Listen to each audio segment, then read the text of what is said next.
Je suis Olivier Biaggi, maire de la commune d'Orléans, et nous vous réunissons ce soir pour faire un état des lieux sur le projet de requalification du carrefour formé par la montée du Boulard, le chemin de Grand-Champ, la route de la Durantière et la route du Paradis.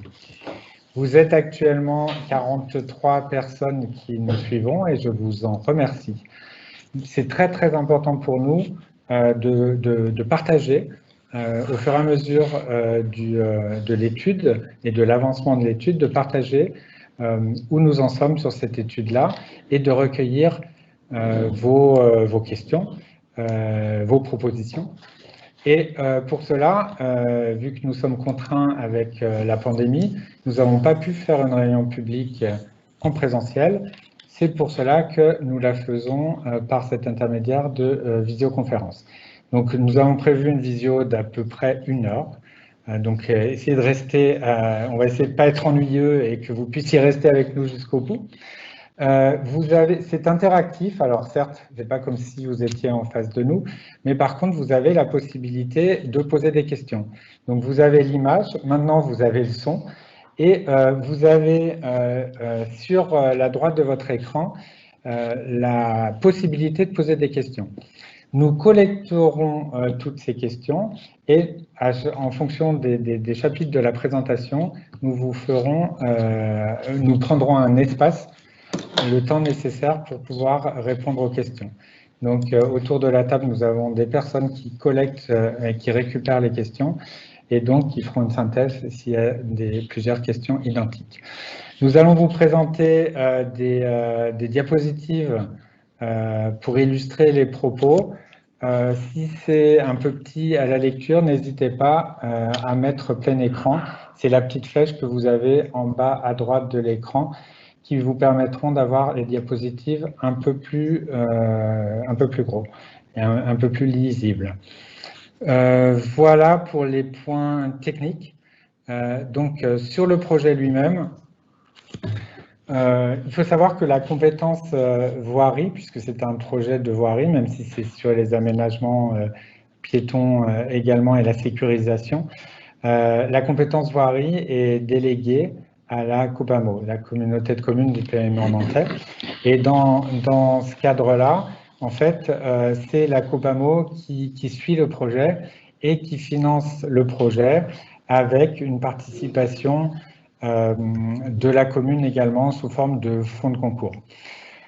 C'est pour cela que je vais laisser la parole à Christian Fromont qui va se présenter, qui est vice-président de la COPAMO pour une introduction sur ce type de projet voirie. Christian. Merci Olivier. Écoutez, bonsoir à tous. Donc, je me présente, Christian Fromont, donc vice-président de la communauté de communes en charge de la voirie et des réseaux et maire de Rontalon. Donc, cette compétence, comme le disait Olivier, est une compétence d'origine de la communauté de communes. Et donc, la communauté de communes gère l'ensemble des voiries. Cette voirie a été un peu, on va dire, le parent pauvre du budget dans les précédents mandats. Mais donc, dans ce nouveau mandat, nous avons donc impulsé une nouvelle politique pour pouvoir faire un peu plus de voirie et satisfaire donc les besoins des communes. Ce projet, donc, c'est un projet important, techniquement et stratégiquement, puisque c'est une voirie qui relie la communauté de communes du Pays Mornantais à la communauté de communes de la vallée du Garonne. Et donc, un projet important techniquement et financièrement. Donc, je crois que maintenant, on peut laisser la place au bureau d'études pour faire la présentation de ce projet. Ok, super. Merci beaucoup, Christian. Juste avant de laisser la place au bureau d'études, je voudrais simplement... mon voisin se présentera, mais je voudrais simplement, au préalable, rappeler l'enjeu de ce projet. Pour nous, il a un enjeu très très fort de sécurisation et un enjeu très très fort de dissuader la circulation et notamment le transit entre communes. Donc en fait, voilà, encore un petit peu s'il vous plaît. Voilà, merci. Et donc, ça veut dire dissuader, ça veut dire le tout, hein, c'est dans la sécurisation, ça veut dire avoir un cheminement piéton sécurisé. Quand je parle de dissuasion, c'est d'éviter en fait les transits de voitures qui ne s'arrêtent pas sur Orléans et du coup qui passent très vite parce que effectivement c'est un chemin de contournement des bouchons et notamment du bouchon des 7 chemins. Et donc dessus il y avait vraiment un enjeu et puis l'enjeu piéton et mode doux est très important pour nous dans la mesure où effectivement c'est le chemin aussi des lycéens, hein, ce chemin-là, mais c'est aussi le chemin des promeneurs et c'est le chemin aussi des riverains qui vont se promener et des habitants d'Orléans et d'ailleurs qui vont se promener. Donc on voulait faire de cet axe un axe ralenti et agréable. Maintenant, je vais passer la parole à Guillaume Chambrier, donc en fait qui représente le bureau d'études IATEC, bureau d'études auquel la Copamo a confié en fait l'étude de ce projet et on vous fera un point planning à la fin de la présentation. Et je passe la parole à Guillaume. Merci. Bonjour. Donc, effectivement, Guillaume Chambrier, je fais partie du groupement qui a été chargé donc, de l'étude pour la requalification du périmètre évoqué. Alors, on va peut-être commencer par... donc, moi, je suis paysagiste concepteur, donc je suis en groupement avec effectivement Pierre qui est à côté, qui a un bureau VRD. Donc, on a un groupement qui permet d'avoir une vision autant basée sur l'aménagement des différents espaces que technique. Donc, on va passer maintenant à la présentation.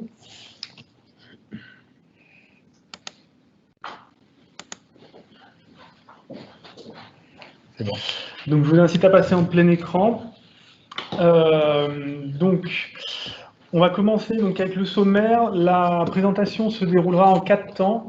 Un premier temps, en fait, l'objectif de ce planning, de ces 4 temps, c'est de vous donner un peu de vous montrer dans quelle démarche on a entamé du coup le projet et la réflexion sur la requalification, avec effectivement une première phase de diagnostic et d'élaboration des enjeux à une échelle élargie, donc pas seulement centrée sur le hameau et le périmètre de projet, mais avec une réflexion à une échelle un peu plus élargie pour voir quels étaient les enjeux et les tenants et les aboutissants qui du coup viennent et ont une influence sur le secteur.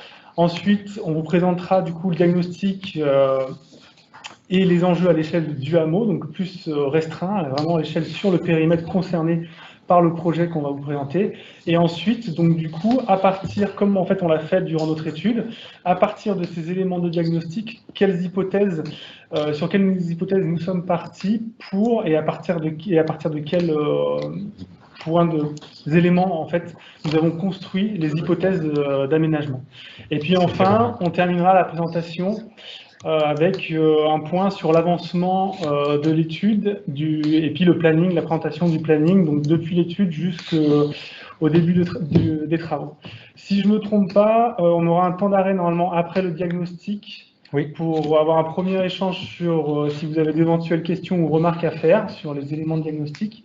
Et puis ensuite, après ce premier temps d'échange où on prendra en compte du coup les remarques ou les questions qui sont faites, on passera à la présentation des hypothèses de l'étude où on en est actuellement. Donc pour juste faire un point rapide, actuellement l'étude en est aux études préliminaires, c'est-à-dire qu'on a étudié la faisabilité du projet selon des principes et à partir du diagnostic qui a été fait. Et ensuite, on passera donc du coup en avant-projet pour appliquer plus au site les principes évoqués qu'on va vous présenter. Donc, on va tout de suite rentrer dans le vif du sujet. Donc, le diagnostic à l'échelle élargie. Donc, le premier thème sur le diagnostic, c'est le thème effectivement sur la circulation et l'identité urbaine. Donc, ce qui caractérise le site, c'est que voilà, si on dézoome un peu par rapport à l'emprise de projet que l'on voit ici donc en rouge. c'est qu'on a un site qui est situé à la croisée des chemins, donc entre Brignais et Soucy-en-Jarret, et ici entre des grands axes de circulation. Aujourd'hui, le site est emprunté par un trafic un trafic pendulaire, du coup, qui crée effectivement des nuisances qui génèrent de l'insécurité pour les résidents du hameau ici.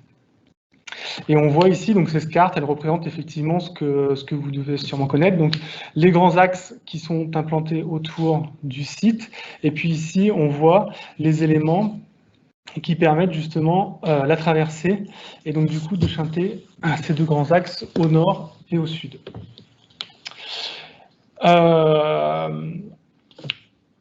Ensuite, en termes de mode actif et de trafic bus. Donc là, pareil, on a fait une première carte qui présente les lignes bus qui traversent le site. Donc on voit, il y a la ligne 758 ici et la ligne 738 qui se croisent en un point d'arrêt au niveau du croisement entre la montée du Boulard et la route de la Durentière, la route du Paradis et le chemin du Grand Champ. Aujourd'hui, en termes de mode doux, de mode actif, donc ce qu'on appelle, ce qui est marqué dans le titre, mode actif, en gros, c'est tout ce qui est mode non thermique, enfin, qui peut être motorisé, mais plutôt voilà, cycle, trottinette, etc. Et donc, on voit qu'aujourd'hui, le site, il n'y a pas de connexion directe avec d'autres bandes pistes cyclables ou bandes cyclables. Et donc, voilà, qu'on a un site qui est plutôt caractérisé par effectivement des voies type voies de campagne. Ensuite, à l'échelle du hameau, donc si on procède à une analyse paysagère et une analyse des ambiances qui caractérisent le périmètre, on a donc le périmètre ici, qui commence donc ici, on est chemin du Grand Champ, on a la montée du Boulard ici, la route de la Durentière et la route du Paradis avec le chemin du Taravel qui est ici. Donc le périmètre du projet commence à cet endroit-là côté ouest et se termine ici, donc au croisement avec le chemin du Taravel côté est. Le secteur, on peut le décomposer en 3 séquences. On a une première séquence qui se caractérise par en fait qui correspond à la centralité historique du hameau. On retrouve voilà, une voirie cadrée par beaucoup de constructions, des murs, on le voit sur la photo, des sections assez étroites, et puis avec en son cœur une section un peu plus ouverte avec le lotissement qui a été construit ici assez récemment. Ensuite, on arrive sur le croisement, donc on reste un peu dans cette configuration du hameau historique, et puis ensuite on rentre sur une deuxième séquence, une séquence où ici on alterne entre effectivement éléments construits, à l'image un peu de ce qu'il y a sur la séquence 1, mais et également éléments très ouverts. Ici on a des espaces agricoles, ici on a un petit mur, mais avec derrière aussi des espaces ouverts, et donc on a une séquence qui s'ouvre beaucoup plus sur le paysage par rapport à la première. Et puis ici on monte un peu en altitude, on arrive au point haut, au point de transition vers une séquence 3, où ici, on a une topographie beaucoup plus marquée. La route est en contrebas, en fait, elle s'enfonce, on voit, on a des talus sur les abords de la voie, et donc du coup, on a ici une emprise de voie plus restreinte et plus contrainte par la topographie. On le voit sur cette photo, ici. Ensuite, si on reste toujours à l'échelle du hameau, donc ici on a une carte qui montre un peu les interactions et la situation en fait parce que je parle de hameau depuis le début et effectivement on est sur une situation d'un tissu urbain aggloméré et cette carte montre bien tous les enjeux, les fonctionnalités qui sont générées justement par cette situation de tissu urbain aggloméré. Avec ici des entrées dans le hameau qui se lisent assez facilement par justement la multiplication, ici c'est les petites flèches noires qu'on voit tout au long, des entrées charretières qui viennent sur cette voie. On a aussi voilà, les différents chemins qui desservent les différents lotissements du secteur. On voit également sur cette carte en orange les zones en limitation de vitesse à 50. On a ici un rétrécissement naturel de la voie qui crée un pincement avec ici une zone 30. Et puis on enchaîne ensuite sur une nouvelle zone à 50 km/h avec le croisement avec 2 stops qui donne la priorité donc depuis du coup la route de l'Endurentière et puis à la montée du Boulard. Et ensuite, on repart sur le chemin du Grand Champ avec ici une zone à 50, par également de nombreuses entrées charretières et ensuite une voie à sens unique qui part vers le chemin du Loup et vers Soucy-en-Jarret. On a également la présence de bâtiments d'exploitation donc qui génèrent du trafic d'engins agricoles. Donc on est sur un hameau voilà, qui est traversé par, on l'a évoqué au début, un trafic pendulaire qui génère de l'insécurité. Mais on a également aussi à prendre en compte un trafic d'engins avec des exploitations qui sont sur site et du coup, nous avons bien pris en compte dans l'étude ces transits, puisque du coup, ils font partie de la vie du hameau, et l'objectif est de les maintenir et de permettre le passage de ces engins. On a effectivement les 2 arrêts de bus ici qui sont identifiés, et du coup, qui génèrent un trafic du flux piéton et vers ce croisement sur la montée du Boulard. Alors, je vais intervenir un peu, ça vous permettra de respirer un peu.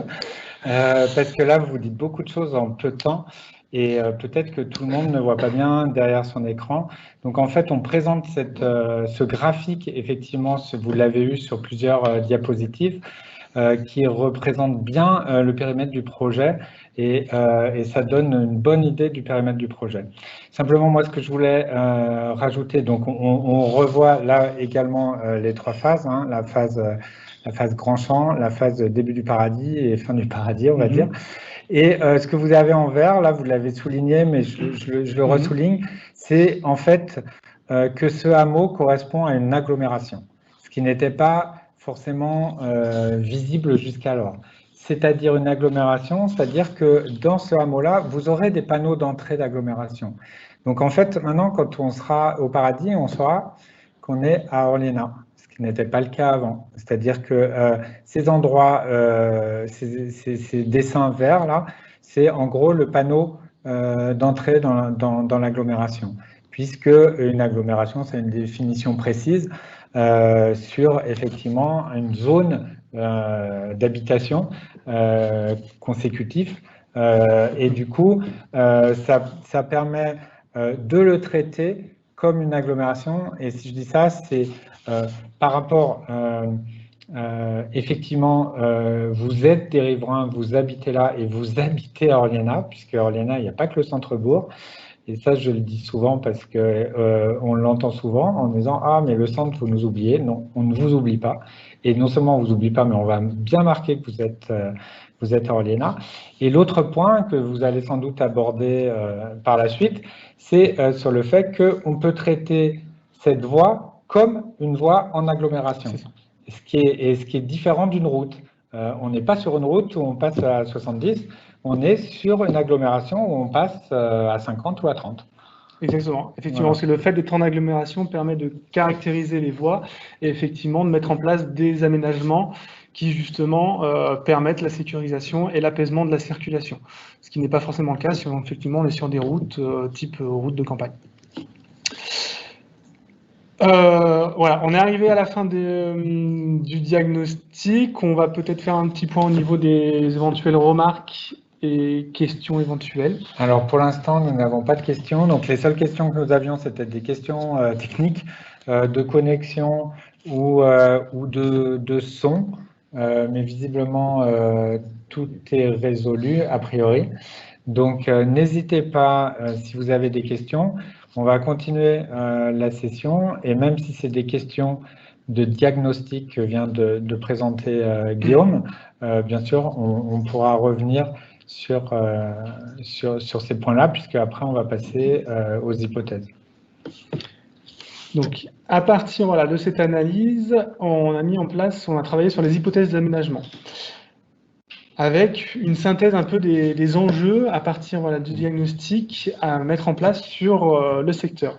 Donc, comme on l'a évoqué précédemment, on est sur un secteur donc, qui est fortement impacté par le trafic pendulaire, avec effectivement, depuis Brignais, ici, on a un nœud de circulation qui ensuite file jusque ici, Soucy-en-Jarret. On peut ici identifier des projets de giratoires, ici, sur le chemin du Grand Loup, en connexion avec la D25 et puis c'est la D30, donc qui vont avoir tendance à renforcer justement le trafic qu'il va avoir sur le chemin du loup, et donc une influence effectivement sur le sens unique qu'on a ici. Donc, du coup, qui va avoir une influence sur le trafic qui va être généré sur cette voie. Et donc les grands enjeux ici du projet sont effectivement d'apaiser le trafic automobile pour permettre le partage de la voirie et la mise en place d'une continuité piétonne sécurisée sur le hameau. Parce que comme on l'a dit, on est sur un tissu aggloméré, et donc avec des riverains, et donc l'objectif c'est de pouvoir circuler en toute sécurité en tant que piéton et en mode actif. Et puis l'idée aussi c'est de favoriser et de valoriser un parcours cycle dans ce sens-là, mais ne pas négliger non plus le trafic de transit, et donc de permettre une redistribution assez facile sur les grands axes au nord et au sud. L'idée aussi, c'est de mettre en avant, ça peut être par des points d'appel, les parcours piétons parallèles, on les a identifiés, il y a des connexions avec le centre-bourg orléanais. Alors même si on a effectivement ici une topographie assez forte qui crée un obstacle, il faut quand même, c'est des chemins qui existent et donc qui sont à mettre en avant et qui peuvent servir de parcours parallèles. Et puis également, la prise en compte du trafic bus, comme on l'a vu sur la carte de diagnostic précédente. Et puis avec ici une volonté de marquer les entrées de ville, ce qu'on a déjà évoqué avant. Donc la première étape justement pour apaiser la circulation et le trafic sur l'emprise du projet, ça a été déjà de voir l'emprise qu'on avait, donc du coup quels sont les possibles et quelles sont les options qu'on pouvait envisager et mettre en place. Pour cela, du coup, on a souhaité vous présenter une première carte qui en fait fait un état des lieux de la voie telle qu'elle est à l'heure actuelle, avec qu'on retrouve du coup les séquences qu'on a identifiées tout à l'heure, et puis donc une identification aussi des points durs par rapport justement aux emprises de voirie et donc aux contraintes qu'on va avoir par rapport au fait qu'on souhaite aménager un espace apaisé et une voirie partagée. Donc on voit, on a la première séquence avec une largeur moyenne de 7 mètres, avec un minimum ici. Alors attendez, la première séquence, pour faire le lien avec le plan d'avant, hein, surtout si vous l'avez en petit sur votre écran. Donc la séquence de gauche, là, c'est tout le chemin du Grand Champ jusqu'au carrefour du Boulard. Donc séquence 1. C'est ça, avec ici on voit l'embranchement sur le chemin de la Noiraie et puis le passage de la Romaine. Donc c'est vrai que la carte est un peu en fond, et ici on a le croisement, effectivement. Donc on a une séquence où on a une largeur moyenne de 7 mètres avec un passage minimum à 5,2 mètres, ce qui est assez restreint. Ici, au niveau, on a deux bâtisses ici qui marquent un peu un pincement. Donc on a un passage, un point dur, ce qu'on appelait un point dur sur 36 mètres de long. Et puis ensuite, voilà, on voit, on a des emprises autour de entre 7 et 8 mètres de largeur, avec un maximum ici, ce qu'on a identifié tout à l'heure, avec cette point d'ouverture, avec un maximum à 8 mètres 40. Ensuite, on a la séquence 2, donc on reste à peu près sur des éléments similaires, elle est plus ouverte, mais les emprises de voirie restent similaires, c'est-à-dire qu'on a des emprises autour de 7 mètres, avec un minimum à 5 mètres, à 5 mètres 60. On est ici au niveau on a un alignement d'arbres ici avec un petit muret, et du coup on a ici un point, pareil, un point dur qui s'étale un peu, sur environ 110 mètres de long. Et puis avec une largeur maximum ici à 8 mètres et une largeur moyenne sur cette séquence assez ouverte ici entre le carrefour et puis ici le petit muret qui existe et puis l'alignement d'arbres à 7 mètres. Ensuite, on arrive ici vers le point haut donc, de la voie. On a le chemin du Vorza ici pour servir de point de repère. On a ici donc la séquence 3. Ici, on a une largeur moyenne légèrement plus large, mais en fait qui est un peu faussée. C'est ce qu'on explique ici, parce que comme on l'a identifié tout à l'heure, on est sur une voirie qui est légèrement en contrebas par rapport au TN, qui est enfoncée par rapport à la topographie. Terrain naturel. Terrain naturel, voilà. Pardon, TN, terrain naturel. Et du coup, effectivement, on a une emprise large, mais en fait, l'emprise, entre guillemets, utile, est assez minime, puisqu'on a, voilà, souvent on a une largeur, c'est ce que je mets ici, c'est qu'on a, si on prend l'emprise, voilà, de haie à haie, on peut avoir 7,50 m de largeur, sauf que en fait, si on enlève les talus, qui sont des éléments assez contraignants quand on veut dessiner une voie et réaliser un aménagement, on a en fait, voilà, une largeur de chaussée qui se porte à 5,60 m. Donc ce qu'on peut, voilà, retenir de cette diapositive et un peu cette analyse des profils sur l'ensemble de la voirie, c'est qu'on a une emprise de voirie assez restreinte, contraintes parfois par des constructions, parfois par de la topographie, mais que voilà, sur l'ensemble du périmètre du projet, on est quand même sur une emprise assez restreinte. Assez restreinte. D'où la difficulté de trouver des voies douces, des aménagements, des trottoirs, et que tout le monde y trouve son compte. C'est ça. Et donc voilà, pour justement introduire un peu cette notion de difficulté à répartir et à donner de la place pour tous les usages, on a fait une petite diapositive ici qui montre en fait, à partir des normes, les différents dimensionnements de voirie qu'on pourrait avoir si on souhaite avoir différents flux répartis sur les voies. Donc on le voit ici sur cette première coupe. Ici, on est sur, d'après les normes qu'on pourrait avoir, une voie avec 2 trottoirs et 2 bandes cyclables. On est parti sur un dimensionnement de bandes cyclables, puisque ensuite, en fait, parce que les bandes cyclables sont les éléments qui sont les éléments dédiés au cycle, entre guillemets, les plus minces qu'on puisse intégrer sur une voie, puisqu'après, on parle de pistes cyclables, mais dans ce cas-là, il faut que ce soit séparé par une bordure. On est sur des éléments tout de suite qui ont un dimensionnement plus important. Alors, attendez, je vous coupe. Oui.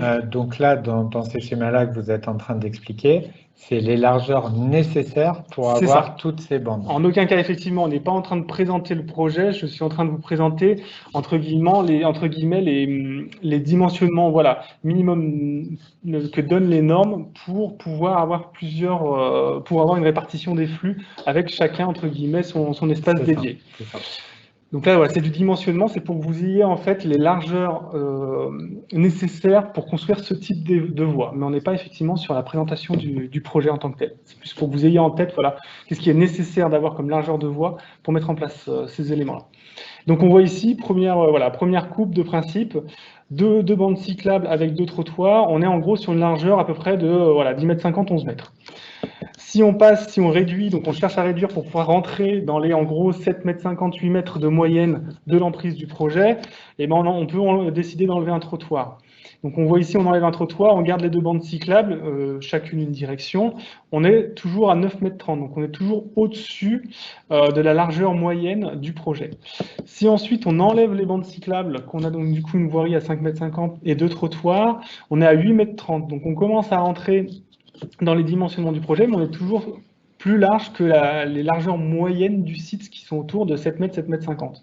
Et donc du coup, effectivement, on voit que la visibilité qui reste finalement, c'est une voie à double sens avec effectivement un trottoir, 1,40 m. 1,40 m, c'est le minimum, entre guillemets, dans les normes pour pouvoir permettre le croisement des individus en toute sécurité.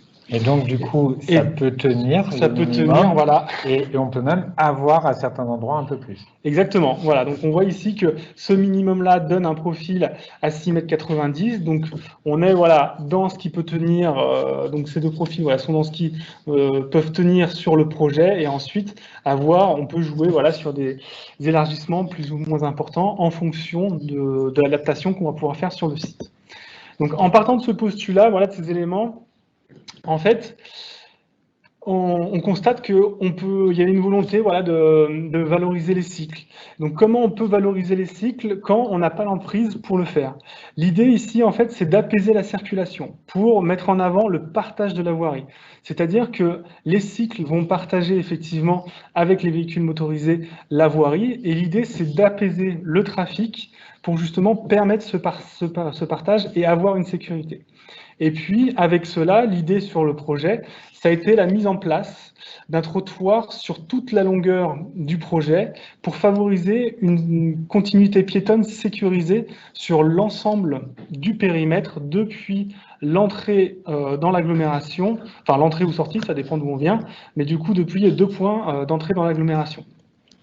Donc on a vraiment ces 2 principes de base qui sont apaiser le trafic pour permettre le partage de la chaussée et avoir du coup plusieurs modes de déplacement sur cette chaussée et avoir un trafic, un trottoir qui permet de sécuriser le flux piéton et justement de desservir les arrêts bus, etc.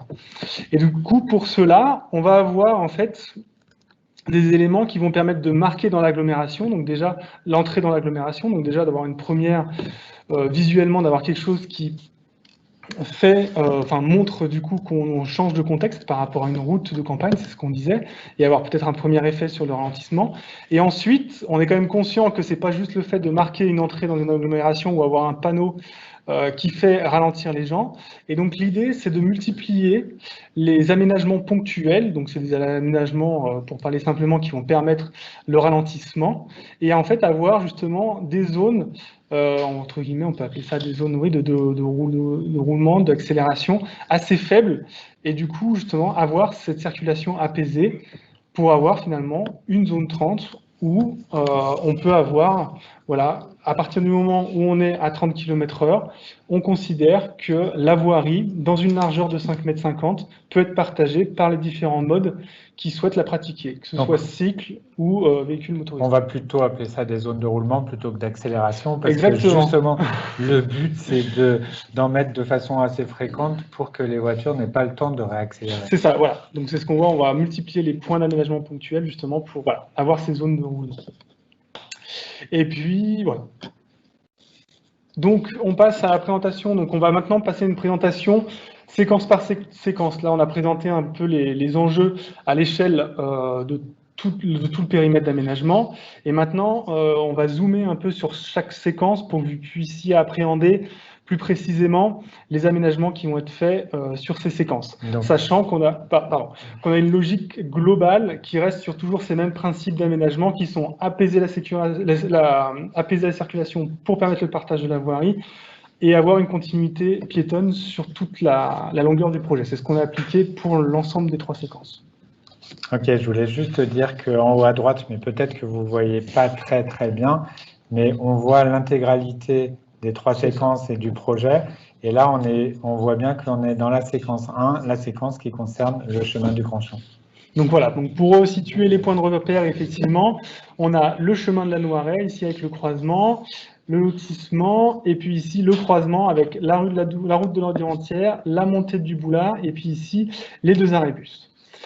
Donc ici, les enjeux, effectivement, donc je vais passer rapidement parce qu'on les a déjà évoqués avant, c'est marquer l'entrée de ville, étudier ici le croisement par rapport aux espaces d'activité qui empruntent ce chemin, étudier effectivement les possibilités ici d'exploiter ces surlargeurs, en fait, parce que c'est ce qu'on a montré tout à l'heure, on a un site assez contraint par des murs, des constructions, et puis ici on a un espace plus ouvert avec une respiration, donc voir comment dans le projet on pourrait intégrer des éléments qui puissent apporter cette respiration au projet. Et puis aussi étudier les connexions avec les passages, c'est ce qu'on évoquait, les passages parallèles vers la montée du Boulard ici, et puis la montée du Boulard également, mais plus vers ici dans la continuité dans cette partie, plus vers le centre, enfin pas le centre, mais du coup ce qui est la partie plus construite de la montée du Boulard.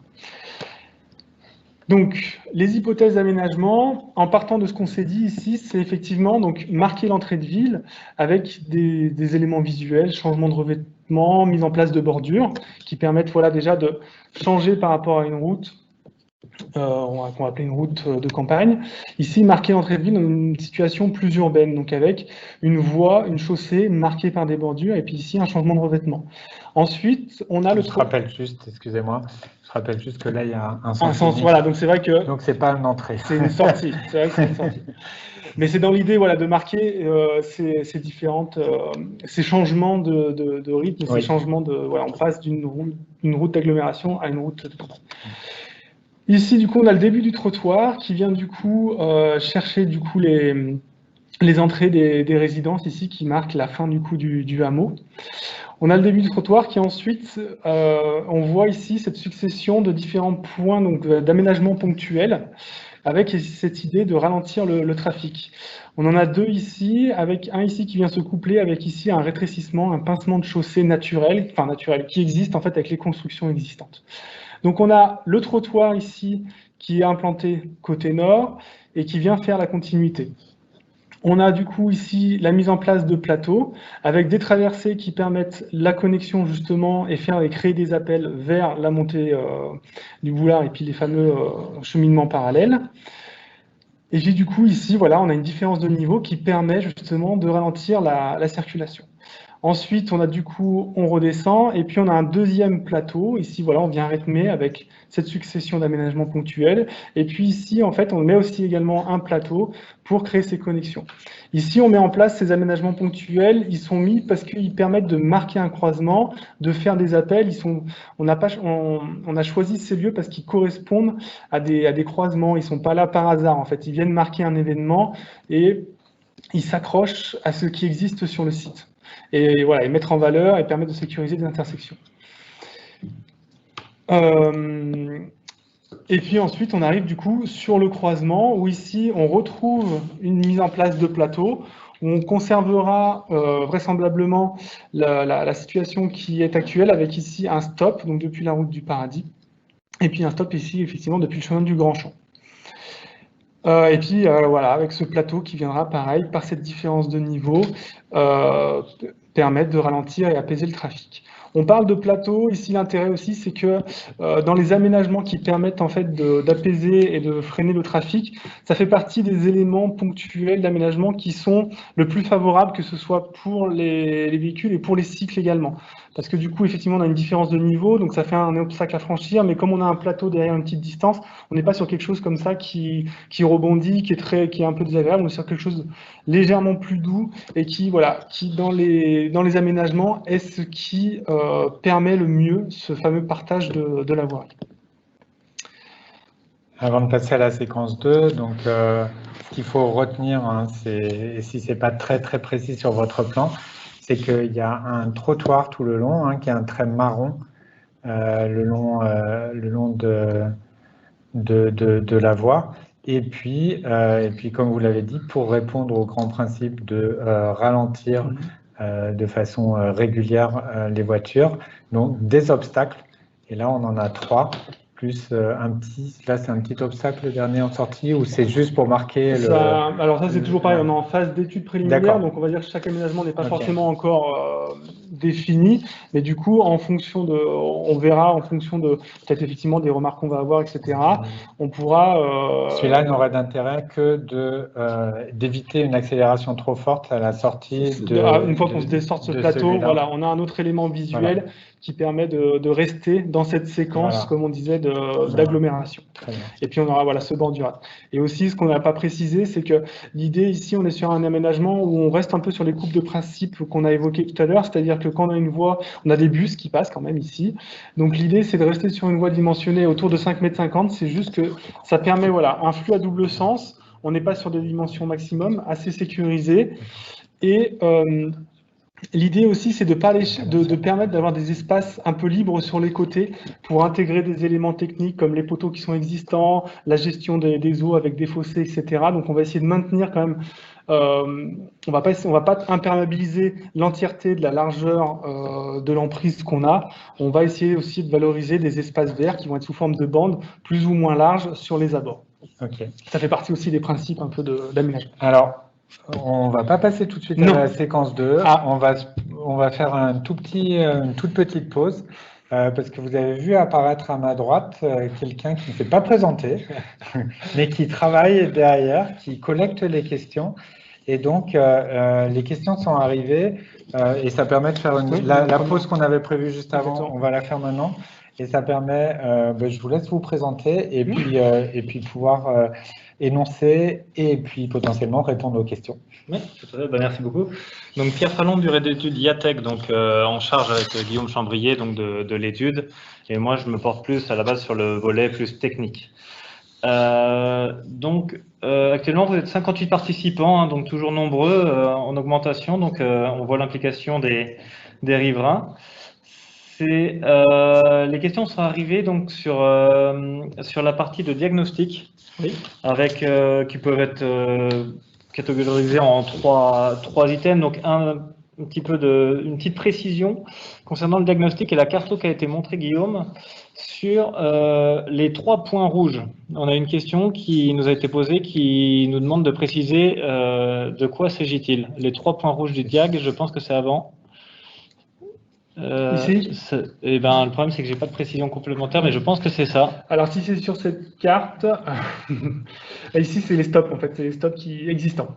Les 3 points rouges, effectivement, c'est les stops existants. On est sur ici une carte, voilà, on est toujours sur le diagnostic, donc c'est une carte qui répertorie les aménagements existants. Et effectivement, on les a indiqués parce qu'ils font partie, entre guillemets, des éléments préexistants qui permettent, effectivement, pas forcément dire d'apaiser, mais voilà, d'avoir cette première intention. Voilà, ce n'est pas une proposition. Voilà, c'est l'état des lieux. C'est l'état des lieux. Donc, merci Guillaume. Deuxième point qui concerne plus, du coup, le sujet évoqué, donc, vous avez incité Monsieur le maire sur l'agglomération, et donc des questions qui portent sur l'implantation des panneaux. On nous a posé la question si le nom de l'agglomération était arrêté. Et un troisième sujet qui est abordé en second volet, mais que je rattache à celui-là, une question d'un interlocuteur qui demande si il est possible de changer le nom de route en rue. Alors, je vais répondre aux 2 premières. L'implantation des panneaux, il est défini, il est à peu près, là où vous voyez les emplacements verts. Là. Celui que vous ne voyez pas, c'est celui qui est au nord. C'est le mont parce qu'effectivement, il y a pas. Alors, je ne vais pas vous dire exactement où il est, mais en fait, il est à l'arrivée sur la route de la Durantière et à l'arrivée au mont, donc il est bien plus loin. C'est pour ça qu'il ne se voyait pas. Donc j'ai insisté sur le fait que ce soit une agglomération. Comment s'appelle l'agglomération? Eh bien, elle s'appelle Orliena. Voilà. Donc en fait, c'est important de savoir que lorsqu'on est au Paradis, lorsqu'on est à Grandchamp, lorsqu'on est à la Durantière ou au Boulard, ou même au Mont, qu'on se trouve à Orliena. Après, il y a trop de hameaux différents pour mettre le nom des hameaux. Puisque quand on rentre, on arrive par Soucieux, on va rentrer par le Mont, mais on va vite être sur la Durantière, sur le Boulard si on avance. Donc en fait, la décision est vraiment de mettre Orliena. La seule exception que l'on fait, et là je fais juste une petite digression, c'est pour les 7 chemins, puisque pour les 7 chemins, ce sera marqué Orliena. Et en dessous, en plus petit, en italique ou pas, mais en tout cas en plus petit, ce sera marqué les 7 chemins. Parce qu'en face, vous aurez Bourg, les 7 chemins. Donc voilà, donc les agglomérations s'appelleront Orliena. Les panneaux vont être à cet endroit-là et on y a travaillé parce qu'on travaille aussi parallèlement sur la mise à jour du règlement local de publicité qui est un règlement qui varie en fonction si on se trouve en agglomération ou hors agglomération. Donc ça nous a permis finalement de traiter plusieurs demandes d'un coup pour ce règlement de publicité, pour gérer ce projet de requalification et puis pour aussi l'appartenance des habitants puisqu'on a eu cette réflexion-là plusieurs fois en disant on ne sait pas où on habite, on ne sait pas si on est sur Brinière, on ne sait pas si on est sur Soucieux ou si on est sur Orliena, donc maintenant on le saura. Maintenant, je ne sais pas répondre à la troisième question sur la requalification de route. C'est possible. Donc, voilà. Donc, c'est possible. Est-ce que c'est prévu? Pour l'instant, non. Mais c'est possible et on traitera ce point-là. Mais en fait, je ne sais pas ce qu'il y a derrière la question, mais si c'est pour dire quand c'est une rue, ça roule moins vite que quand c'est une route, c'est ça, même si on laisse route et que, comme on l'a vu, on met des obstacles qui permettent d'apaiser la circulation, peut-être que le nom est juste symbolique. Mais il faut savoir aussi que on a un autre projet qui s'appelle la Banque d'adressage nationale, le projet BAN, qui permet de renommer, qui permet, alors je fais juste une digression, encore une autre, sur un autre projet, parce qu'effectivement, tout a du sens, et ça permet en fait de nommer toutes les voies qui ne sont pas nommées aujourd'hui sur la commune, y compris les voies, les impasses qui donnent dans les lotissements, sachant que le but est que chaque maison, chaque logement doit avoir son adresse propre. Donc en fait, il y a tout un travail de nommer des rues, ou rarement de renommer, mais surtout de nommer des rues, et puis d'attribuer des numérotations différentes pour chaque maison, chaque habitation. Alors chaque habitation, hein, j'ai dit chaque logement, c'est chaque habitation. C'est-à-dire dans un immeuble, il n'y aura qu'un seul numéro. Voilà, donc oui, peut-être c'est possible. Pour l'instant, on ne l'a pas envisagé, et c'est quelque chose qui peut être réfléchi, mais il faut savoir pourquoi on le fait. Je rebondis, du coup, on a une question directe sur l'implantation des panneaux avec quelqu'un qui nous pose la question de pourquoi le panneau d'agglomération ne peut-il pas être mis en début de la route du Paradis en venant de Brignais, par rapport plus au choix de l'implantation? Alors en fait, parce qu'on n'est pas encore en agglomération. Donc il y a des règles précises qui définissent les agglomérations, et si on le met avant, il y a une traversée qui fait une coupure. Mais voilà, mais même on le voyait, hein, il y a une traversée, un champ qui fait une coupure, et donc l'agglomération, ça a une définition très précise que je ne connais pas par cœur, mais sur une succession d'habitations. Et là, on le voit quand même, là, c'est-à-dire que là, c'est aggloméré, et puis ben là, il y a un trou. Et après, on reprend, et effectivement, on va sur le bon ton. Et du coup, on ne peut pas faire un pont entre agglomérations. Donc, c'est pour ça qu'il est à cet endroit-là. Y a-t-il d'autres questions? Alors, il y a eu une troisième série de questions donc, concernant le diagnostic, donc, qui concerne cette fois plus les emprises du projet, l'emprise globale, donc avec grosso modo trois ordres. Hein, deux remarques qui concernaient donc la prolongation au niveau du chemin du Taravel, avec, alors j'ai pas bien noté si c'est route ou rue du Bonneton. Pourquoi est-ce qu'on ne va pas jusque là-bas? La route de Bonneton. Je vous l'ai dit toutes. Idem pour le traitement du carrefour avec le chemin de Vorza. Et le goulot du Haut du Boulard, qu'on mentionne. Okay. Voilà. Et du coup, la question, c'est pourquoi, enfin, comment on les traite? Est-ce qu'ils sont dans l'emprise? Et pourquoi ils ne le sont pas si c'était... Alors, l'emprise, bah oui, bien sûr, on pourrait s'étendre. D'ailleurs, on a déjà étendu. C'est-à-dire que faut savoir que c'est un projet qui a été initié en décembre 2019, qui est sur un cahier des charges qui s'arrêtait non pas au Taravel, mais qui s'arrêtait justement au chemin du Vorza. Et du coup, il nous semblait que ça n'avait pas de sens de traiter partiellement cette ligne-là. Et quand je parle de ligne, et il fallait qu'on s'arrête à un moment. Pourquoi on n'a pas descendu le Bonneton? Parce qu'en fait, ce sera un projet beaucoup trop volumineux. Déjà, ce projet-là, ce serait un projet volumineux d'une part, et puis pour faire référence à ce que j'ai dit avant sur les agglomérations, ça avait du sens qu'on traite l'agglomération. Donc voilà pour la réponse par rapport au Bonneton. Maintenant, effectivement, on peut l'étendre à droite à gauche, c'est-à-dire vers la Durantière et vers le Boulard. Effectivement, il y a un goulot d'étranglement juste à l'arrivée de la montée du Boulard. Là, on aurait pu tirer un peu plus pour le faire. C'est pas ce qui a été choisi initialement. Et nous, lorsqu'on a pris en main ce projet, on a décidé de l'étendre que d'un côté parce qu'en fait, on voulait vraiment insister sur le traitement de cet axe qui est aujourd'hui un transit et qu'il faut cesser au plus vite.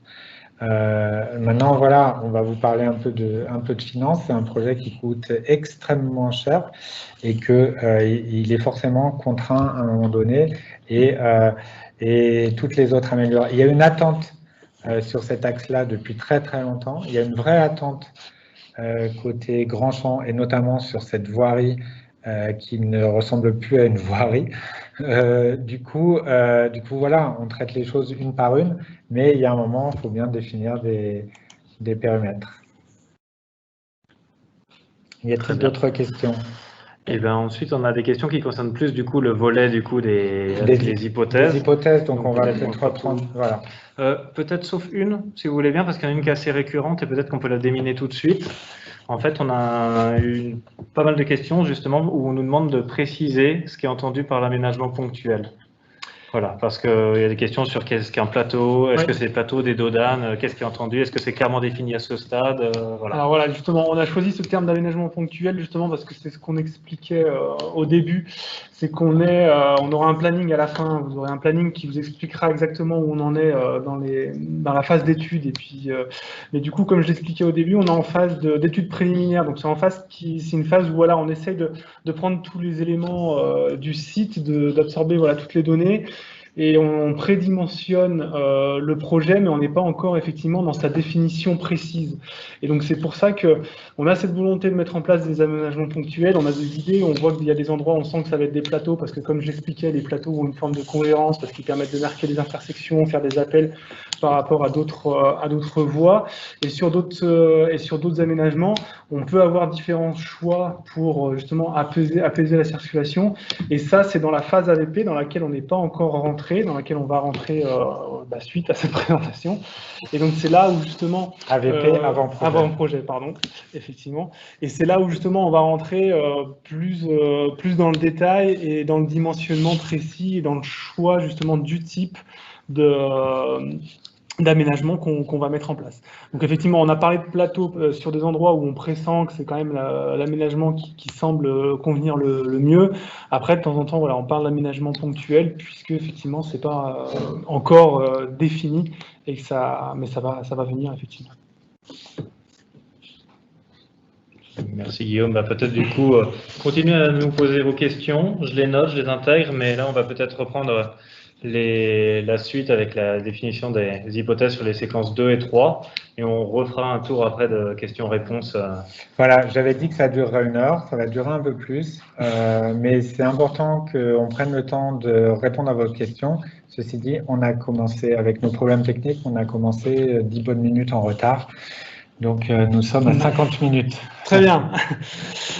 Donc du coup, ici, voilà, séquence 2, on est toujours sur ce petit rappel. Donc là, c'est l'existant, rappel un peu des enjeux et puis de la situation actuelle. On a donc ici la route de l'Endurentière avec le croisement avec la montée du Boulard qui file ici. Ici, le Grand Clos avec effectivement, en termes de topographie, ici, on a un point haut. Et puis là, du coup, on est sur la route du Paradis avec ici le mur, il y a un mur, un petit muret existant et puis un alignement d'arbres qu'on a représenté ici.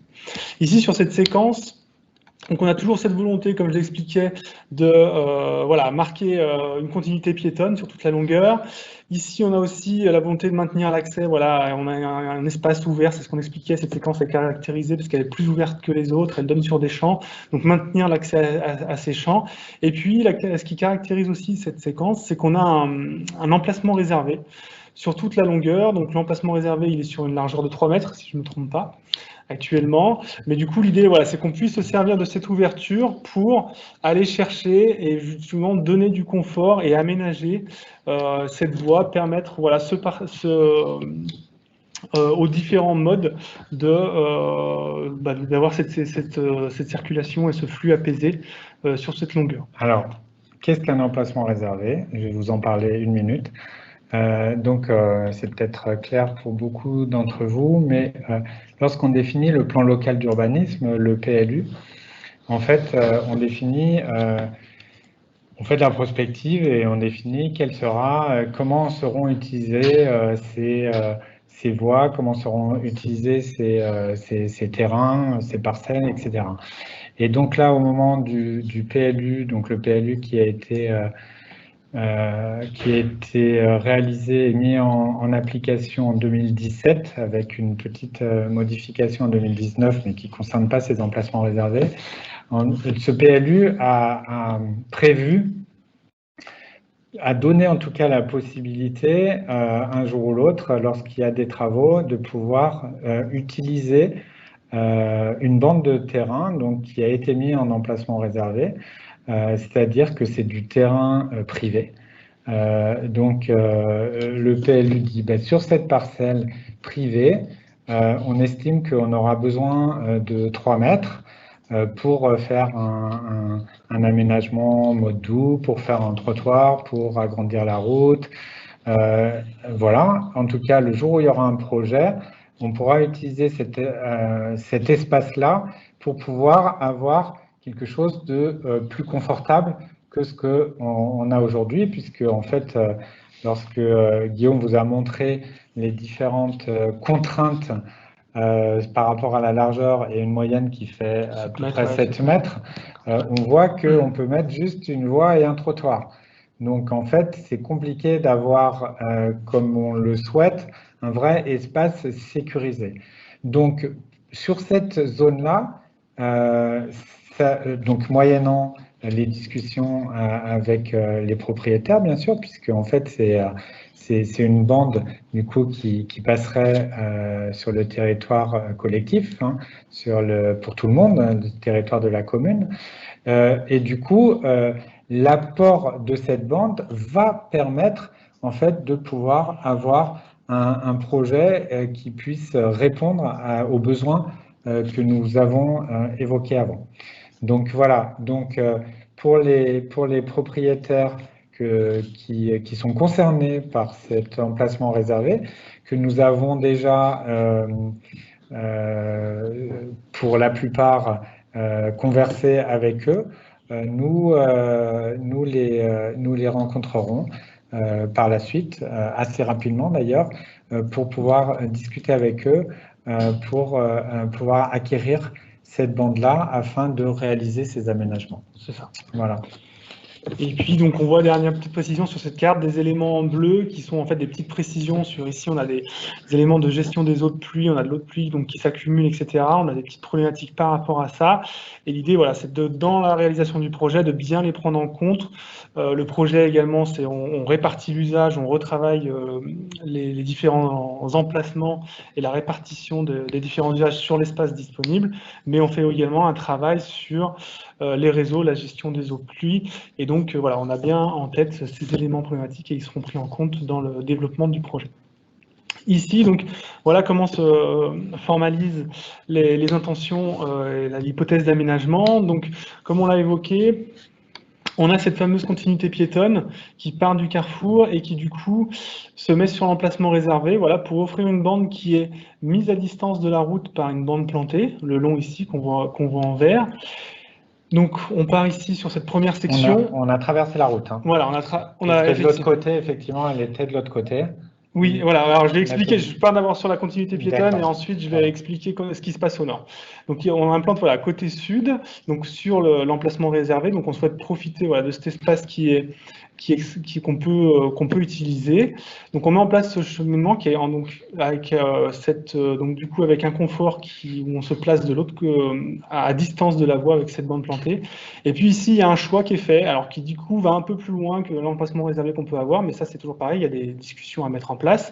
Pour pouvoir, en fait, l'idée ici, pourquoi on se met plus loin et on ne reste pas collé comme sur cette première section, on se décale légèrement pour pouvoir préserver cet alignement et aussi se mettre à distance du muret existant. L'idée, c'est voilà, de valoriser ces éléments qui sont existants. Les arbres, ils ont le mérite d'être là, de former un alignement, d'avoir l'âge qu'ils ont. Si on souhaite, si on faisait le choix de les supprimer, retrouver cette qualité d'arbre, ça prend énormément de temps. Donc on fait ce choix-là de se mettre à distance et donc mais de maintenir cette continuité piétonne qui ensuite débouche sur un plateau qui marque l'intersection avec le chemin du Vorza et ensuite continue sur la route du Paradis. Sur cette séquence, on a aussi un autre principe qui a été côté nord. On a beaucoup de résidences. Alors c'est vrai qu'on du coup, aujourd'hui, on a effectivement le cheminement qui est plutôt marqué côté nord. Et c'est effectivement, on a un cheminement côté sud qui du coup valorise une continuité, on va dire, dans la longueur. Mais on n'oublie pas effectivement le fait qu'ici on a des résidences et qu'il faut les desservir également. Donc l'idée, c'est de mettre en place une bande Alors, plus mince, parce que du coup, l'idée, c'est de pouvoir mettre la voirie plus cette bande-là. Donc, elle ne sera pas forcément, entre guillemets, dans les normes, mais elle sera suffisamment large pour permettre le passage d'un piéton. Et puis, pardon. Et donc, du coup, de desservir effectivement les riverains qui sont sur cette partie nord. L'idée aussi de cette bande qui mesure, qui est plus ou moins variable en fonction voilà, des éléments qu'on rencontre sur les sites, mais c'est aussi de mettre une distance par rapport aux sorties, aux entrées et aux entrées charretières de ces différentes résidences. Elles permettent voilà, de mettre la voie à environ 1 mètre par rapport à la limite de propriété, ce qui permet, voilà, quand on sort de chez soi, d'avancer un peu le nez de sa voiture, de pouvoir gagner en visibilité et donc de sécuriser justement cette sortie sur la route du paradis. C'est aussi, donc elle a un double intérêt, c'est permettre de maintenir une desserte piétonne le long, même si ce ne sera pas forcément un trottoir normalisé, et de mettre à distance, d'avoir un recul de la voirie par rapport voilà, aux différentes sorties qu'on a sur toute cette longueur. Et donc, sur cet aménagement, ici, on aurait plutôt une voie à double sens. Et puis ici, on a du coup, effectivement, un pincement naturel, comme on l'a dit tout à l'heure, un point dur. Et donc ici, on aurait voilà, une écluse avec une priorité. Comme ça fonctionne, on est sur le schéma actuel. Mais ici, voilà, on vient avec une voirie bordée, marquée par des bordures. Donc, on est effectivement sur un caractère plus urbain, un caractère d'agglomération. On sort voilà, avec, effectivement, ici, même si on n'a pas le trottoir qui vient border la voirie, on restera sur une voirie marquée par des bordures qui vient apporter ce caractère et dans un langage, effectivement, qui correspond à une situation d'agglomération. Et puis, on retrouve effectivement, alors ici, l'aménagement ponctuel. Ici, on voit les petites flèches qui symbolisent plutôt un plateau. Donc ici, toujours pour le plateau, vient marquer l'intersection avec le chemin du Vorza, une éventuelle traversée entre voilà, cette continuité piétonne qu'on a maintenue au nord, et puis effectivement vers le chemin du Vorza. Et ensuite, ici, on part vers la route du paradis. Alors, le rétrécissement, là, aujourd'hui, il est avec des potelets en plastique qui seront écrasés régulièrement. Donc, on peut dire qu'il n'y aura plus les potelets en plastique. Voilà. Et on va essayer de plutôt valoriser des aménagements, comme je l'évoquais, type bordure, des éléments donc en dur, qui vont effectivement marquer. Mais toujours également, je tiens à préciser, parce qu'on a, en discutant un peu lors des récoltes des données, on dimensionnera les différentes chaussées pour permettre le passage des engins agricoles. Quand même, on a bien en tête cette donnée-là, parce qu'effectivement, on a des points et voilà, c'est ce que j'expliquais tout à l'heure, sur le dimensionnement des voies à double sens. On est resté suffisamment large pour permettre le croisement d'engins agricoles et de véhicules légers. Et puis voilà, on mettra aussi un point d'attention sur ces éléments où effectivement on est sur des passages plus restreints pour que des véhicules agricoles puissent passer sans avoir à renverser des poteaux ou casser quoi que ce soit. Et juste ce que je voulais dire tout à l'heure, c'est que sur la séquence 1, côté Grand Champ, nous étions avec un trottoir côté nord. Voilà, et là, nous passons à un trottoir côté sud. C'est ça que je voulais dire. C'est ça, voilà. Donc ici, voilà, on a le plateau effectivement sur. On a le plateau voilà, qui permet de traverser, donc on aura les chemins qui seront répartis. Voilà. Mais effectivement, voilà, comme on est sur un plateau, on est sur un espace avec des passages piétons plus sécurisés, plus apaisés, qui permettront ces mouvements et ces transits de flux piétons. Ok, on peut passer à la séquence 3. Séquence 3. Donc ici, voilà, une séquence 3. Donc entre ici le grand clos, le point haut qu'on avait identifié tout à l'heure, et puis ici donc le chemin du Taravel avec ici effectivement donc du coup l'entrée ou sortie d'agglomération en fonction du sens où on est. Et puis ici marqué en noir avec effectivement une topographie qui s'accentue réellement. On en a la route en fait s'enfonce légèrement petit à petit avec ici un point, voilà ce qu'on a identifié comme un point dur tout à l'heure, avec une topographie très marquée. Et donc du coup c'est ce que j'expliquais tout à l'heure, finalement une emprise de chaussée utile assez restreinte. Donc du coup sur les mêmes bases sur les mêmes principes que pour les autres séquences, on a un chemin avec un trottoir. On arrive, alors ici, il va falloir qu'on travaille effectivement le talus, etc. légèrement. On arrive à maintenir une voie double sens et un trottoir malgré la topographie. Mais comme on l'expliquait tout à l'heure, voilà, on est juste pour le passage de ce qu'il faut ici. Et puis du coup, voilà, pour permettre le partage de la chaussée, ce qu'on disait tout à l'heure, on multiplie les aménagements ponctuels. Alors ici, c'est pareil, on préfigure des plateaux pour permettre une circulation apaisée et toujours ce fameux partage de la chaussée.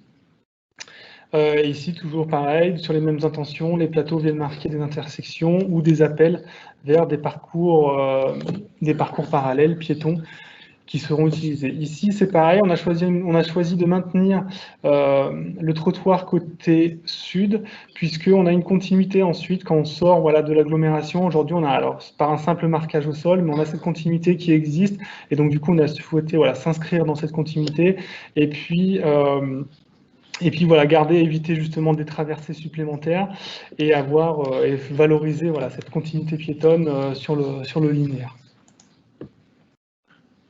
Très bien. On va passer aux questions Oui, sur les hypothèses. Oui, tout à fait. Pour faire une petite synthèse, on a eu pas mal de questions qui sont malgré tout assez précises.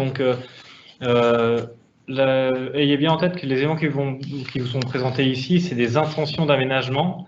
Et comme disait Monsieur le maire, vous ne l'avez pas encore dit, mais il y a une présentation qui sera à nouveau faite quand les ouvrages seront plus précisément calés. On a encore beaucoup de travail à faire avec Guillaume sur la définition des ouvrages, leur implantation très précise. On a eu beaucoup de questions à ce sujet. On ne sera pas en mesure d'y répondre ce soir, mais très rapidement, on sera capable de communiquer sur ces éléments-là quand les études seront plus avancées. On va faire un point de planning et on montrera la période où on aura une réunion, la prochaine réunion publique pour expliquer ces scénarios qui sont un peu plus que des hypothèses. Alors, on a eu des commentaires qui ne sont pas des questions, mais des commentaires positifs sur l'idée de conserver les arbres au niveau de l'emplacement réservé. Et par rapport à cet emplacement réservé, la question nous a été posée de que devient le projet si les propriétaires refusent de céder à la commune l'emprise nécessaire à la réalisation de ces ouvrages. C'est une très bonne question. C'est-à-dire que nous, on part du principe que c'est un projet collectif, c'est un projet pour les riverains, mais c'est un projet aussi pour toute la commune. Et on part du principe que effectivement les propriétaires, j'espère que les propriétaires adhéreront à ce projet. Et donc, nous discuterons avec eux pour essayer de les convaincre que ça a du sens pour tout le monde d'être volontaire pour que la commune acquiert ces emplacements réservés. Maintenant, si on ne le fait pas, ce sera au dépend du projet, quoi. C'est-à-dire que si un propriétaire refuse catégoriquement, il y a des moyens juridiques, mais c'est pas notre état d'esprit. On aime mieux en fait que ça ait du sens pour tout le monde et discuter avec le propriétaire pour voir l'intérêt de cette vente pour l'ensemble de la collectivité, on en discutera. Ce que je ne sais pas, c'est si la question a été posée par un propriétaire ou pas. Mais bon, vous inquiétez pas, on en discutera. Et effectivement, pour nous, ce projet a de sens que si, et vous l'avez bien vu dans cette remarque positive, de passer au-delà des arbres, ça veut dire passer au-delà des arbres. Pour nous, ça a complètement de sens. Parce que casser un muret en pierre qui est plutôt bien et qui est plutôt là depuis longtemps, et puis enlever ces arbres-là qui ont quelques dizaines d'années. Oui, c'est ça, qu'on mérite d'avoir leur âge. Ouais. Voilà, c'est ça. Et qui font partie de l'environnement, du paysage. Pour nous, passer au-delà, ça avait un vrai sens pour un cheminement doux et propice aussi à la balade. Enfin, voilà, ça a un vrai sens. Maintenant, effectivement, pour parler de cet emplacement-là, c'est un peu plus que l'emplacement réservé. Donc, en fait, effectivement, c'est de la négociation. Et voilà, et on écoutera les propriétaires et on essaiera de trouver le meilleur compromis. Merci. On a pas mal de réactions globalement sur du retour d'expérience qui montrent que, voilà, que les usagers ont des difficultés à cheminer sur les espaces actuels et je pense que ça montre la pertinence de réfléchir à un nouvel aménagement. Il y a beaucoup de questions qui sont d'ordre personnel ou très précises. Je pense que toutes ces questions sont enregistrées. Oui. Je pense qu'on va devoir sélectionner pour cette présentation, mais on pourra revenir et faire des réponses plus appropriées à chacun et spécifiques dans un second temps dans les prochains jours. De manière plus générale, on a des questions qui rejoignent pas mal la thématique de la signalétique. Avec les réductions de vitesse, aussi avec la notion qui est développée de favoriser le transit sur du rentier-boulard. Est-ce qu'il va y avoir des signaux qui sont des interdictions de circuler sauf riverains? Est-ce que ça va être du 30 km/h sur tout le linéaire de l'aménagement, sur toute l'emprise du projet? L'idée, alors effectivement, l'idée d'avoir ces successions d'aménagements ponctuels, c'est effectivement, on est dans le langage de la zone 30, mais effectivement, enfin, je pense qu'on va, après, parce que l'idée, on peut mettre le panneau zone 30, effectivement, il permet au code de la route, voilà, d'avoir cette limitation de vitesse qui, effectivement, favorise le partage de la voie, mais effectivement, l'idée, donc, c'est de rentrer dans ce type de dispositif, mais voilà, travailler aussi énormément sur l'aménagement, par ces aménagements ponctuels, les largeurs, le dimensionnement des voies, le bordurage, etc., pour que, au-delà de juste un panneau, cette limitation de vitesse soit respectée par justement ces éléments de ralentissement et d'apaisement qui peut permettre, qui conditionnent effectivement ce partage de la chaussée.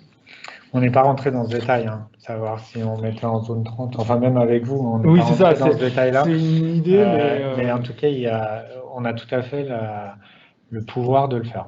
C'est ça. Donc après, effectivement, le code de la route est assez précis là-dessus, c'est des signalétiques qui sont mises en place en fonction de ce qui est choisi. Mais quoi qu'il en soit, en tout cas, l'idée, c'est voilà, un panneau ne suffit pas à apaiser une circulation, et donc l'idée, c'est vraiment de travailler aussi sur l'aménagement pour pouvoir avoir ce résultat d'apaiser et d'avoir aussi surtout cette continuité piétonne sécurisée. Très bien. Une petite préoccupation concernant donc le grand champ et besoin, je pense, de repréciser ce qui est envisagé, en tout cas à ce stade, d'un point de vue des circulations, double sens, sens unique. Est-ce qu'on passerait tout en double sens? Est-ce que tout passe en sens unique? Voilà, aujourd'hui, qu'est-ce qui est... Alors, pour le moment, effectivement, donc on a un sens unique aujourd'hui qui existe à partir sur la fin, en fait, effectivement, du grand champ. Non, l'idée ici, effectivement, on souhaite favoriser les connexions au centre-bourg, etc. Donc, on reste en double sens pour justement favoriser ces connexions. On a, par contre, effectivement, une écluse ici qui sera marquée, mais c'est un élément de ralentissement et d'apaisement. C'est pas un sens unique qui, du coup, contraint la circulation. Donc, on est, en fait, non, à double sens. Je pense que la question, c'est est-ce que ça remet en cause le sens unique de grand champ? La réponse est non. On ne change pas le sens unique de grand champ, c'est-à-dire qu'on peut toujours sortir vers Soucieux, mais tout Soucieux, on ne peut pas emprunter le chemin du grand champ. Voilà. Et l'idée, c'est parce que voilà, effectivement, ce sens unique aussi va dans l'autre sens, en évitant voilà, un passage de trafic supplémentaire dans ce sens-là. Deux derniers points majeurs. Donc, on sent qu'on est nous-mêmes challengés par les riverains au niveau de, donc, comme l'a fait la commune sur la gestion donc, du trafic et la préoccupation majeure et de la sécurisation des usages. Il nous est demandé de réfléchir à différentes solutions potentiellement autres que des plateaux qui sont jugés par certains intervenants comme potentiellement insuffisants. Je vais peut-être directement enchaîner en expliquant, voilà, encore une fois, qu'il s'agit bien d'intention et qu'effectivement, la question se posera au cas par cas pour nous d'étudier le meilleur aménagement possible, que ce soit une chicane, un dos d'âne, un passage surélevé. Voilà, on aura une réflexion vraiment poussée et précise au cas par cas sur chaque ouvrage là-dessus. Et on pourra vous répondre de manière très précise une fois que cette étude sera portée. Et donc, en dernier point, ça défile encore, je balayerai en dernier, mais on a des sujets concernant les réseaux qui n'ont pas été encore abordés, donc avec globalement 2 questions. La première concernant l'éclairage, qu'est-ce qui va être fait pour l'éclairage, et la deuxième qui est indirectement liée, mais qui concerne tous les réseaux secs, donc y a-t-il un projet d'enfouissement dans le cadre de ces travaux-là, des réseaux existants? Donc non, non, il n'y a pas de projet d'enfouissement, c'est ce que j'expliquais au début, j'ai expliqué ça sur la séquence 1, on a laissé effectivement une bande un peu sur le côté qui va être plus ou moins large et qui permet justement, c'est ce que je disais, on n'a pas cherché à exploiter forcément toute la largeur parce que on garde entre guillemets une espèce de bande technique qui pourra servir voilà, à l'intégration en fonction des poteaux qui vont être maintenus effectivement, donc qui permettent aux lignes électriques, aux lignes télécom de passer. Et donc dans cette bande, voilà, l'idée c'est de maintenir cette bande qui aura une largeur variable en fonction des différentes emprises pour ne pas justement que ces poteaux se prennent sur l'emprise des trottoirs et qu'on ait vraiment voilà, cette continuité des trottoirs, cette continuité piétonne avec une largeur suffisante sur toute la longueur sans interruption voilà, par entre guillemets des éléments techniques. Mais du coup non, on n'a pas d'enfouissement de réseau prévu sur tout le projet. Ce qu'on peut simplement dire, c'est que ça va permettre de modifier le réseau d'eau. Oui, par contre, sur le réseau d'eau. Oui. Sur le réseau d'eau, comment on l'appelle, agricole, le réseau du sol. Irrigation. Le réseau d'irrigation, pardon.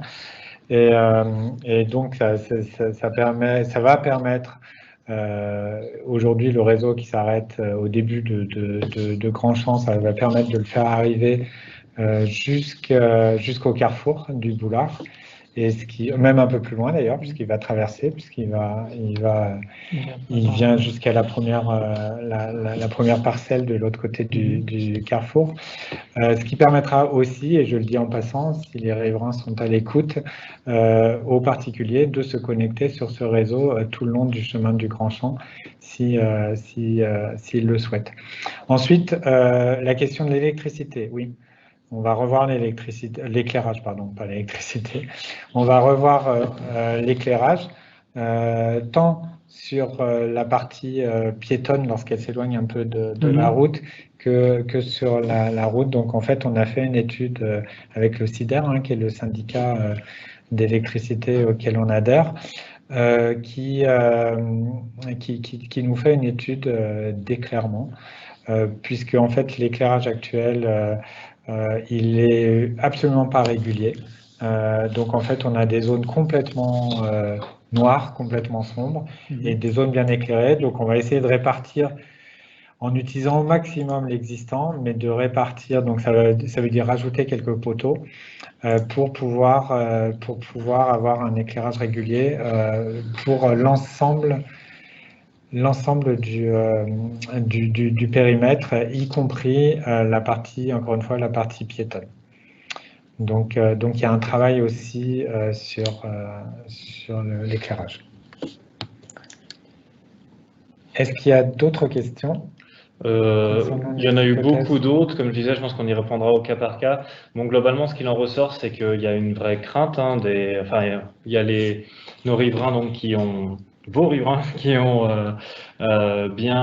qui se sont bien manifestés pour mentionner du coup les difficultés qu'ils ont avec la configuration d'aujourd'hui, qui émettent des inquiétudes quand même par rapport à ce qui est présenté sur est-ce que ça va vraiment réduire le trafic, est-ce que ça va vraiment régler tous les problèmes. Donc je pense que on peut répondre à cette question en expliquant que les problèmes que vous vivez au quotidien ont une source qui est à l'échelle beaucoup plus large que le périmètre du projet en lui-même.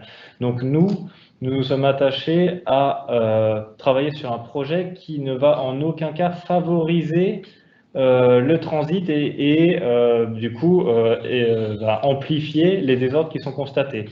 Après, on il y aura d'autres mesures. On accompagnera s'il faut la commune sur d'autres orientations à échelle plus large, qui seront peut-être dans une programmation ultérieure.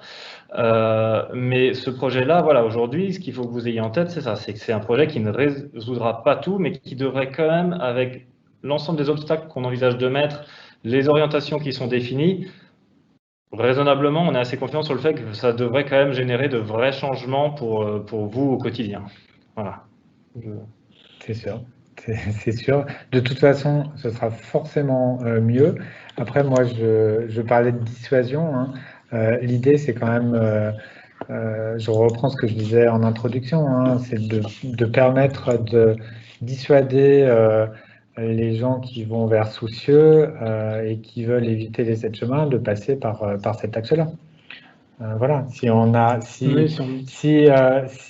ralentit, qu'on met des obstacles et qu'ils passent beaucoup plus de temps à passer par ce chemin-là, parce que désormais il faudra qu'ils passent au ralenti, eh bien on aura réussi. Mais on n'a pas l'assurance de pouvoir enlever tout le trafic. On veut juste réussir à le sécuriser. Et là, on est au moins sûr d'une chose, c'est qu'on sécurise.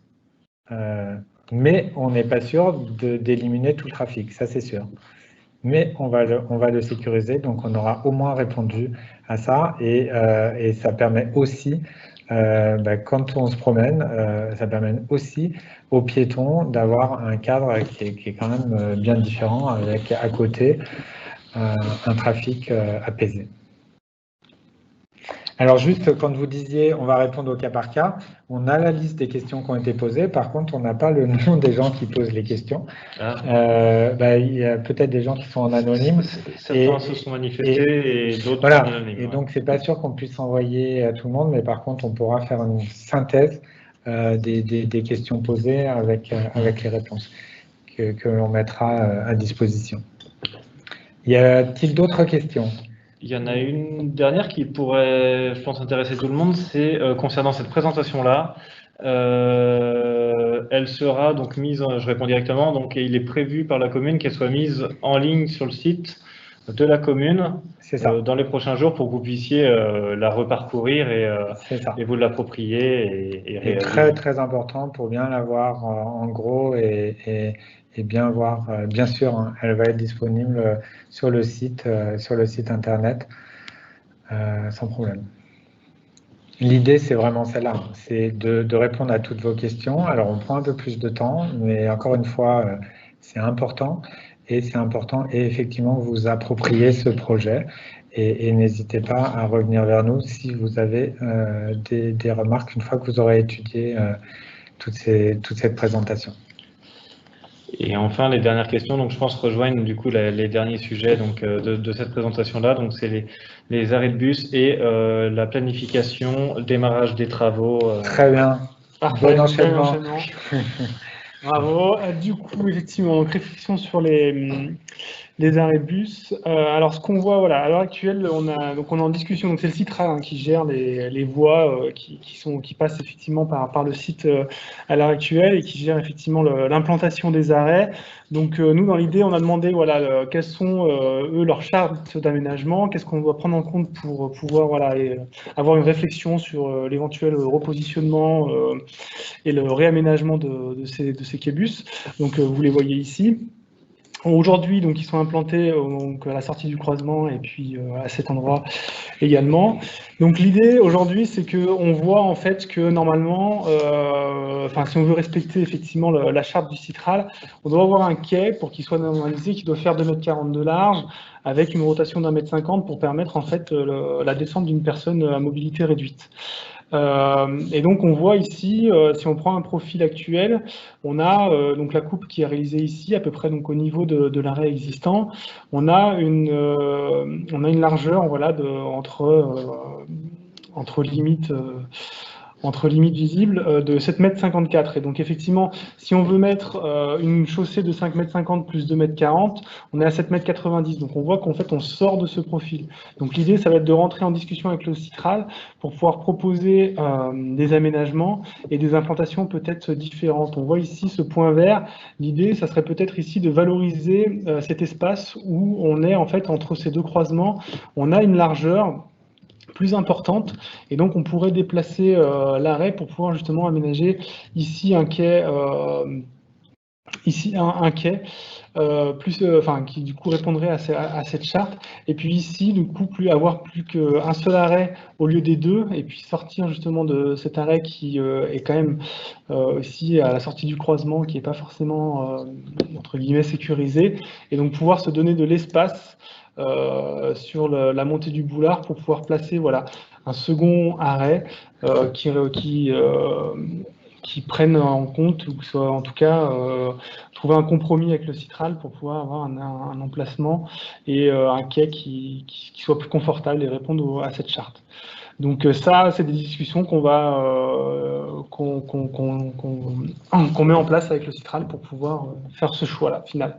Mais donc, du coup, nous, on travaille en amont pour pouvoir proposer des solutions. L'objectif, nous, en fait, on n'est pas les décideurs au final, mais nous, on propose et on met en avant des solutions qui vont justement dans le sens du projet et dans cette idée de sécuriser et de pouvoir voilà, sécuriser les attentes sur ce quai et les rendre plus confortables. Je ne sais pas si vous voulez ajouter. Non, c'est bon, très bien. Je pense qu'il faut passer à l'avancement et planning. Donc ici, on voit une frise voilà, qui synthétise les différentes phases de projet, d'études, et puis ensuite, comment on arrive progressivement au début du chantier. Donc aujourd'hui, on est fin mai, voilà, enfin on est mi-mai, donc avec la présentation publique du 17 mai. Avec ce que j'expliquais au début, donc les études préliminaires, avec le diagnostic, la récolte des données, voilà, pour avoir connaissance du site, et puis pouvoir voilà, les prendre en compte dans les hypothèses d'aménagement. On arrive à la fin de cette phase, et on débute du coup l'étude AVP, où effectivement ici on va développer les hypothèses. Donc c'est en partant des principes qu'on a développés tout au long de cette présentation, on va pouvoir voilà, commencer voilà, ce qu'on disait tout à l'heure, les dessiner plus précisément, faire des choix sur effectivement le dimensionnement des aménagements ponctuels, le dimensionnement des bordures, voilà, etc. Ce genre de choses. On valide ces principes. Et puis il y aura, comme on aura voilà, un dessin, des mises en plan plus précises, on va pouvoir prendre contact avec voilà, ce qu'on disait, les propriétaires pour les emplacements réservés, et donc justement mettre en avant ces options qui ont été présentées et voir un peu voilà, quels sont les besoins réels pour pouvoir réaliser le projet. À mi-juin. Voilà, ce sera à peu près, cette prise de contact sera faite donc, en milieu de phase. On va concentrer les efforts sur ces éléments au début de cette phase pour pouvoir présenter assez rapidement et justement pouvoir ne pas coincer le projet justement et pouvoir assez rapidement essayer de trouver un compromis et faire avancer le projet. Fin juin, on arrive donc du coup à la fin des études AVP. On rentre dans les études pro, donc pro c'est les études projet, et DCE c'est dossier de consultation aux entreprises. Donc en fait ici on est dans une phase de finalisation du plan, on définit réellement quels sont les éléments qui sont constitutifs du projet. On a un calage technique également.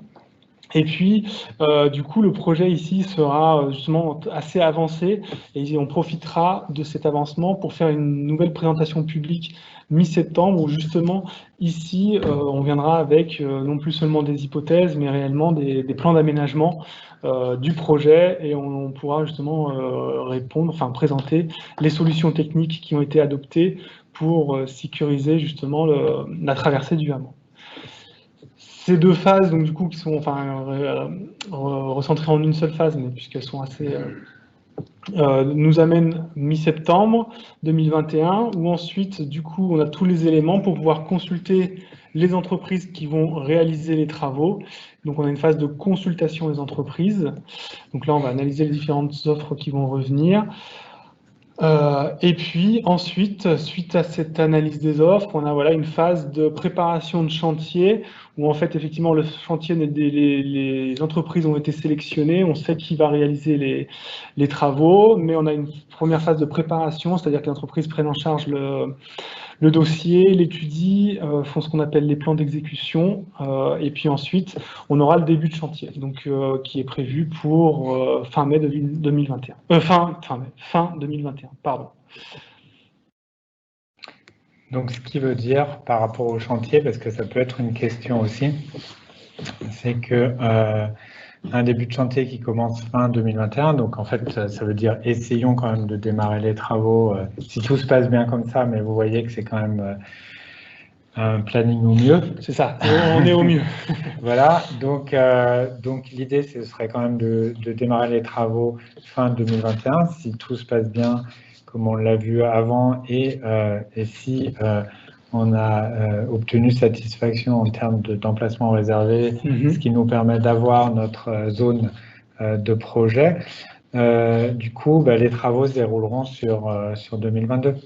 Et après, alors sur la durée des travaux, on ne peut pas trop s'avancer, mais si on commence fin 2021, on peut dire que mi-2022, ça pourra, ou en tout cas jusqu'au 3e trimestre 2022, on pourrait être voilà, bon. Et puis tout va dépendre, effectivement, on va pouvoir mettre en fonction d'effectivement comment se déroulent les différentes. Effectivement, on pourra phaser et en fonction de ça, voilà, commencer peut-être des aménagements pour déjà sécuriser un premier secteur et en fonction de l'avancement des différentes démarches qu'il y a à mettre en place, on pourra peut-être retarder une ou deux phases, mais quand même à la fin arriver à ce projet. L'idée, c'est quand même d'avoir sur toute la continuité du hameau un projet cohérent. Et donc même si on a un phasage, donc on pourra peut-être avoir des travaux qui seraient plusieurs interventions sur site, donc il ne faudra pas vous étonner si des fois on s'est séquencé. On est à 1h30 de réunion, vous êtes encore plus de 50 à nous suivre, on va s'arrêter, on va prendre une dernière, s'il nous reste une dernière, 5 dernières minutes pour des questions avant de conclure la réunion. Eh bien, des questions continuent à défiler globalement. Il y en a une qui est une thématique qui n'a pas encore été abordée et je propose de conclure peut-être dessus, un sujet quand même non pas des moindres, c'est des questions qui concernent du coup le budget opérationnel. Voilà, des précisions, est-ce qu'il est aujourd'hui arrêté ou voilà, parce que les riverains s'interrogent sur ça. Ok, donc il y avait un budget prévisionnel qui a été estimé. Mais au vu de votre étude, il y aura un réajustement du budget. Et le budget prévisionnel, donc c'est ce qu'on avait déjà annoncé au mois d'octobre lors de notre dernière réunion publique. On avait annoncé un peu moins, mais comme je vous ai dit, on a étendu jusqu'au Taravel. Donc le budget prévisionnel est de 800 000 euros. Ces 800 000 euros sont pris en charge par la Copamo et partiellement par la commune, puisque en fait la Copamo ne peut pas financer tous les projets de voirie et demande et a mis un règlement auprès de toutes les communes, des 11 communes de la Copamo, pour ce qu'on appelle un fonds de concours, c'est-à-dire que pour que les communes participent au financement de ces travaux. Et donc pour Orléna, on est, et je le dis de tête, à 280 000 euros sur le budget sur les deux budgets, enfin sur le budget 2021, puisqu'on a tout mis sur le budget 2021. Voilà, donc 280 000 euros pour la commune. Et ce règlement-là, il est ce financement par les communes, ce fonds de concours, respecte un règlement qui a été mis en place par la Copamo en fonction du type de voirie sur lesquels nous réalisons les projets. Voilà pour le financement et il va s'affiner. En tout cas, la Copamo l'a prévu dans son budget pour 2021 et pour 2022 et la commune l'a prévu dans son budget pour 2021 et pour 2022. Voilà pour le budget. Et deux dernières questions qui vont être assez rapides. Donc, concernant Je pense la réunion du coup de septembre. Oui. Il nous est juste demandé de préciser si c'est une réunion de présentation ou de concertation. Donc à ce stade. Ce sera une réunion de présentation. Donc la concertation, on peut l'avoir maintenant. On prend en compte vos remarques, vos questions pour améliorer le projet dans ce sens-là, en fonction de ce qui est possible. Donc, si vous n'avez pas eu le temps de nous faire vos remarques ou vos propositions, vous pouvez nous les envoyer à l'adresse mail de mairie. Et donc, nous les ferons passer et nous regardons comment les prendre en compte. Mais comme on le voit dans le planning qui est affiché, là, maintenant, on va se consolider sur un avant-projet et sur un projet où là, en septembre, on ne pourra plus modifier. Donc, c'est le moment de faire la concertation, c'est maintenant. Voilà. C'est bon? On va beaucoup de questions. Alors, là, en globalité, je pense qu'on a fait... On va conclure. Moi, ce que je voulais dire, c'est je voulais déjà vous remercier. Le travail n'est pas fini, mais merci déjà pour tout le travail, puisque en fait, vous ne l'avez pas dit, mais il y a eu aussi pas mal d'échanges sur le terrain, de rencontres d'usagers. Donc, vous travaillez déjà depuis quelques mois. Donc, merci à vous deux, Pierre et Guillaume. Et puis, merci à vous, riverains et habitants d'Orléans, d'avoir pris le temps de participer à cette présentation. Toutes nos excuses pour les petits soucis techniques de démarrage. Et voilà, et donc n'hésitez pas, donc on va vous mettre, je le redis, on va vous mettre en ligne cette présentation. N'hésitez pas à revenir vers nous si vous avez des remarques. Et nous vous souhaitons une très bonne soirée. Et encore merci d'avoir participé. À très bientôt.